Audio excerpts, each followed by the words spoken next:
Do you swear to obey your husband in all things? If not, do you swear to divorce him? The voice of the mother-in-law-to-be echoed audibly in the holy ceremony.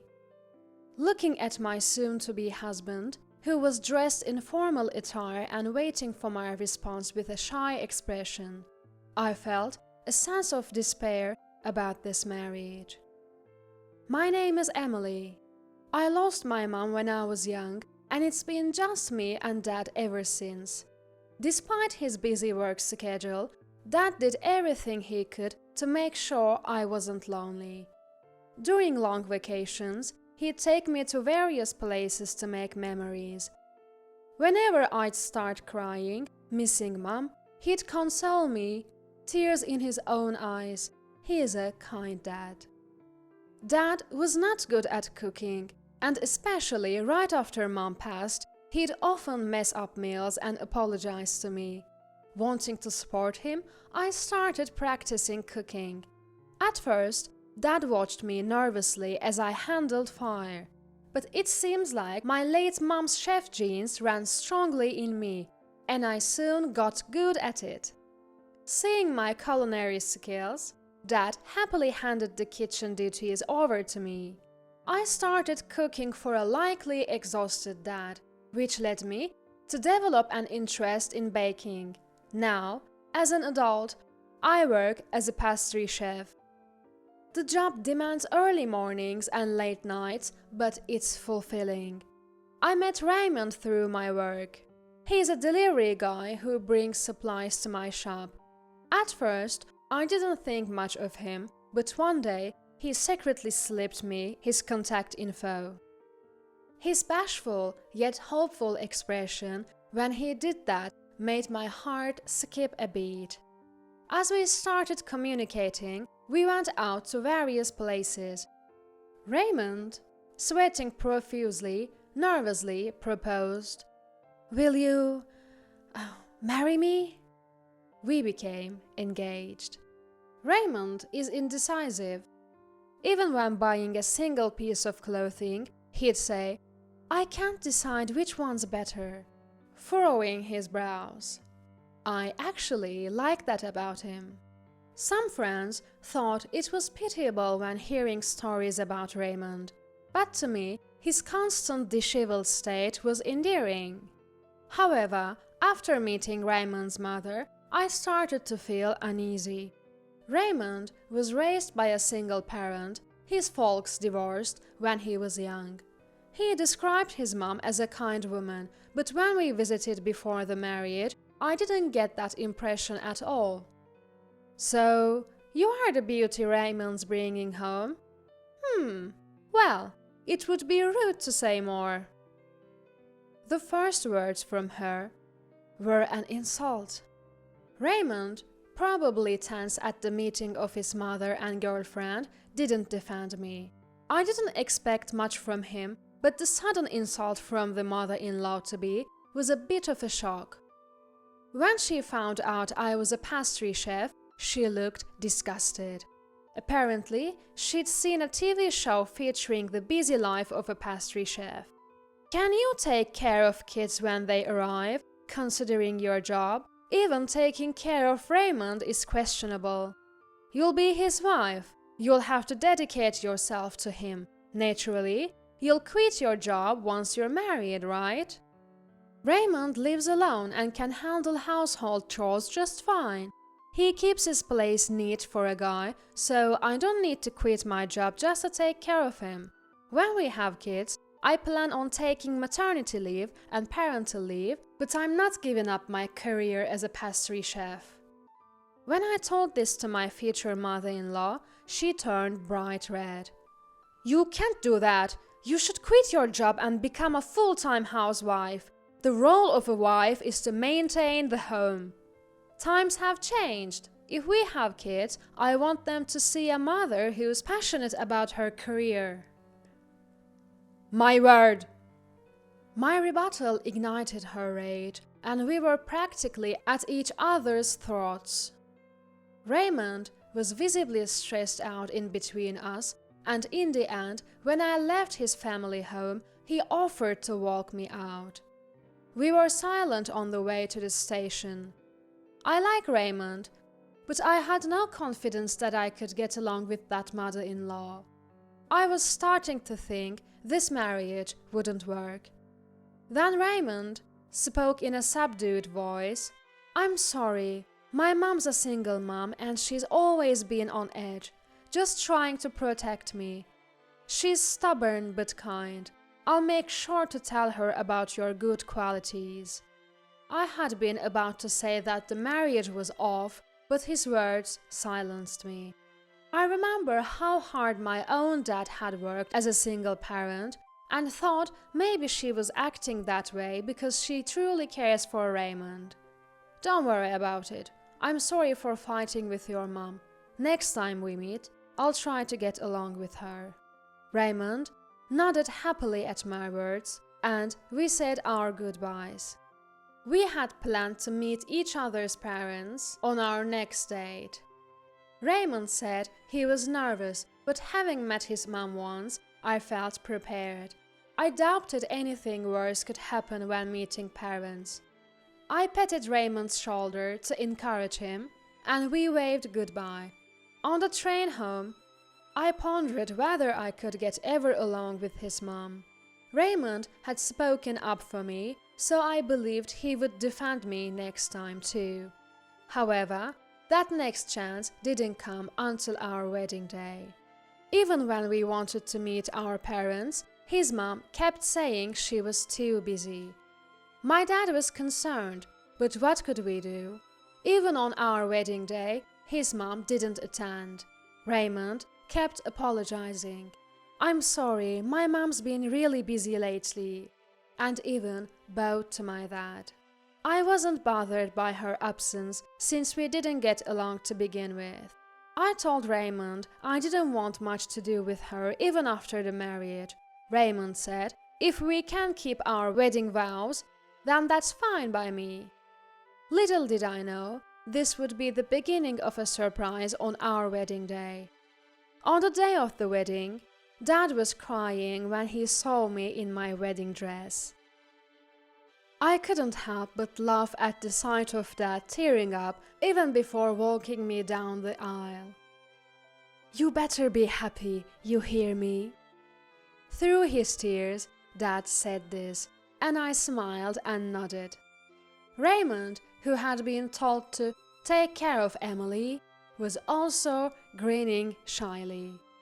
That's where my sense of bliss ended. I was standing with Dad in front of the chapel doors, nerves running high.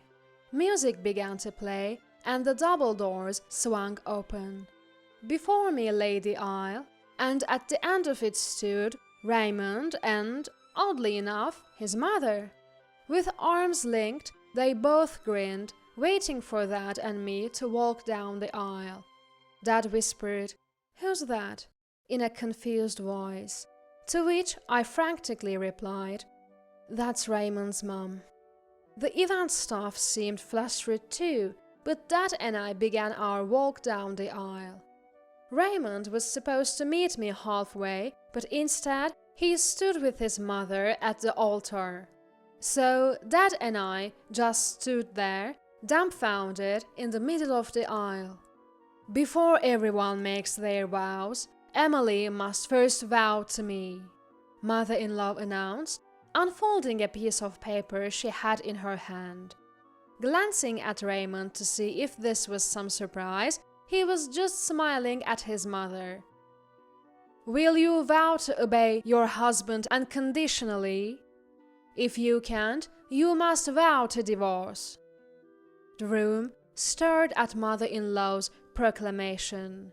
Even the pastor and the staff seemed taken aback, and some were trying to stop her, but mother-in-law didn't care. That's when it hit me, something Raymond had said before. When I told him that it would be difficult to get along with his non-attending mother in the future, he had said, "If you can keep your vows at the wedding, that's fine by me." I had thought it was unusually romantic for Raymond, but that wasn't the case. He meant that it was fine if I could keep a vow to mother-in-law during the wedding. What will it be? Will you vow? Mother-in-law was grinning down at me, and inside I thought, no, I can't. I can't be related to someone like this, and I certainly can't obey Raymond unconditionally. Next to me, Dad softly muttered, "Should we go?" To which I nodded and said, "Yes." As I started walking back down the aisle, my soon-to-be mother-in-law yelled, "Where are you going?" I turned around and made myself clear. I can't go through with this. I can't become family with people who act so ridiculously. Fuming, my mother-in-law yelled back. Raymond stood there dumbfounded, while Dad and I retreated to the waiting room. The staff was scrambling. I apologized to them over and over as I changed out my wedding dress into casual clothes. I heard that Raymond and his mother were in another room talking to the staff, so I went to the reception area, apologized to the guests who had come, and said I'd be returning their gifts before leaving the venue. It was a heartbreaking ending, and I apologized repeatedly to Dad. He comforted me, saying, "It's better to know what kind of man he is before marrying him." I couldn't help but cry like a child at my father's words. I didn't get to check my phone until the next day. I had received a slew of encouraging messages from friends who had been guests, along with multiple calls from Raymond. When I called him back, his mother picked up the phone, furious for some reason, yelling, "You're late in calling!" "Why are you answering? I wanted to speak with Raymond." "Raymond is inconsolable because you ruined the wedding. We were preparing a wonderful surprise, and now you will pay damages. Be prepared." Turns out, Raymond was apparently fired from his job. He had been working for a small delivery company. The owner was outraged by his outrageous behavior at the wedding and had declared him fired. Raymond was also being criticized by both my friends and his, sinking into depression. His mother blamed it all on me, saying I had ruined the wedding. I was more astonished than angry. It was the first time I had felt such a deep, cold rage. I waited for her to catch her breath and started talking. "I'll be the one asking for a compensation. You ruined my wedding. Cover all the expenses for the venue. And needless to say, I won't be marrying Raymond. Please convey that to him." "You can't be serious. You expect him to pay while he's this upset? You are unbelievable." "The only one who's unbelievable here is you, don't you think? From what I've heard, your divorce happened for a rather selfish reason, too." "What?" "You cheated on your spouse, tried to marry your affair partner, who then ditched you, and you only want custody of Raymond because you're his mother." Raymond and I had met his father on a date after we had said hello to mother-in-law. His father, who had continued to pay child support until Raymond was an adult, revealed the reason for the divorce while drunk. "Be careful, she's a selfish person. Raymond, make sure you protect Emily," his father had told us. But those words never resonated with Raymond. "You think saying sorry will fix this? We're not getting married anymore, and you're paying for the venue and the damages. What made you think I'd be happy with that kind of surprise?" At this point, I was seriously concerned that mother-in-law was going to burst a blood vessel. Just then, Raymond's voice came on, taking over the call. "I'm so sorry. I'm really sorry, Emily," Raymond pleaded in a desperate tone. "You think saying sorry makes it okay? Forget the wedding, but you're paying for the cancellation and venue fees. What made you think I'd be pleased with a surprise like that?" I was on the fence, but my mom said it was a test for the woman who's going to be my wife. Typical Raymond can't make a decision on his own. My fondness for his feeble yet endearing traits was gone. I was furious with Raymond for not considering my feelings, for not having an opinion on his own. I don't want to hear your voice anymore. I'll consult a lawyer from now on. So, don't show your face to me ever again. I hung up on Raymond, who was still apologizing, and immediately consulted a lawyer that my dad knows. The lawyer was furious when he found out how badly I'd been betrayed. "Let's go all out," he said, and I found that reassuring. As I demanded, Raymond agreed to pay for the damages and the venue costs. The lawyer also filed a claim against Raymond's mom. Raymond and his mom struggled to find a lawyer on their side, and it looked like they had to accept all our demands. I received compensation from both Raymond and his mom and moved out with my dad. It was the lawyer's advice to avoid any potential nuisance. After the move, Dad and I lived peacefully. Raymond couldn't contact me, as I'd blocked his number and SMS. I thought I'd never hear about Raymond and his mom again. However, a few years later, I ran into Raymond's dad at a shopping mall. As soon as he spotted me, he rushed over and sincerely apologized for his son's behavior. According to him, Raymond and his mom had been estranged since the settlement. Apparently, Raymond went on a rampage at his parents' house, blaming mother-in-law for ruining the wedding. Mother-in-law, for her part, argued that he had to pay the cancellation fees because Raymond brought someone like me into their lives. It turned into a full-blown, knockdown, drag-out fight, or so I heard. Both Raymond and mother-in-law got into such a heated argument that they needed stitches. They were so strapped for cash that they had to beg father-in-law for financial help. Unsurprisingly, father-in-law had no intention of bailing them out financially. Neither expected any financial aid from Raymond's dad, and they both lived hating each other. "I hope you find happiness, Emily," he said. Feeling a bit shy, I touched my flat belly. "I intend to." A guy friend from the cancelled wedding with Raymond had been incredibly supportive. We'd been friends since college, and he'd confessed that he'd liked me all along. Now, we're married. We didn't hold a ceremony as I'd had enough of weddings, but we did have wedding photos taken.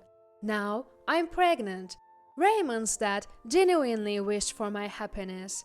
When I report this to my husband, he assured me, "Don't worry, I'll take both you and our baby happy." Despite a terrible wedding experience, I found a new life of happiness, and I intend to protect this happiness.